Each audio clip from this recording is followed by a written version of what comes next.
এবং যারা পুলিশ কনস্টেবলের পরীক্ষার্থী আছো তোমরাও সাবধান, ঠিক আছে? এখানে আমাদের পুলিশের প্রার্থীরা পরীক্ষা দিচ্ছে, পিছন থেকে এসে দেখতেছি তারা নকল করে কিনা। কেউ নকল করতেছো না তো? মডেল টেস্ট নিচ্ছে পুলিশ কনস্টেবলের, পিছন থেকে জানলা দিয়ে দেখি কেউ দেখা দেখি করে।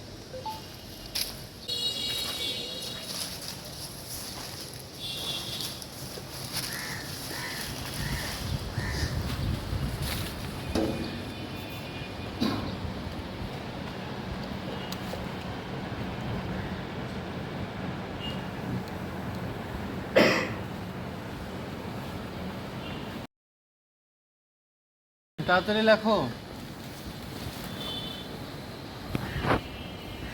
শিক্ষামন্ত্রীকে নকল করতেছি। নতুন শিক্ষামন্ত্রীর নাম কি? মিলন সাহেব, তাই না? নতুন শিক্ষামন্ত্রীর নাম মিলন সাহেব। আচ্ছা দেখি পিছনে যাও কিভাবে উনি এবার এসএসসি এবং এইচএসসির পরীক্ষার্থী যারা আছো তারা সাবধান, এবং যারা পুলিশ কনস্টেবলের পরীক্ষার্থী আছো তোমরাও সাবধান, ঠিক আছে? এখানে আমাদের পুলিশের প্রার্থীরা পরীক্ষা দিচ্ছে, পিছন থেকে এসে দেখতেছি তারা নকল করে কিনা। কেউ নকল করতেছো না তো? পাশের জন্য দেখে লেখাটাও নকলের কাজ, ঠিক আছে? কেউ নকল করা যাবে না, কিন্তু মনে রাখতে হবে পাশের ছেলেকে দেখানো যাবে না। তুমি পারলে দেখো, বুঝতে পারছি? তাহলে তোমার দেখে 1 নাম্বার কারেক্ট করে সে চাকরি পাবে, তোমাকে ফির পিছনে ফেলে দেবে। তুমি দেখাবা না, পারলে পাশের জন্য যদি সহযোগিতা নেওয়া দরকার হয় সেটা করো আর কি, কিন্তু নিজে দেখানো যাবে না।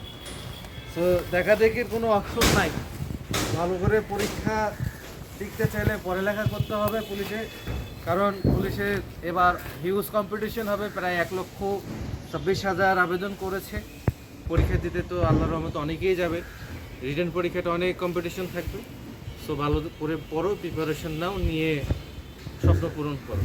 আর অধিক প্রিপারেশনের জন্য দেখো আমরা কীভাবে প্রস্তুতি করে আসতে পারো। আসলে ইনশাল্লাহ এইভাবে আমরা সবাই নিজেদেরকে প্রস্তুত করব। Thank you.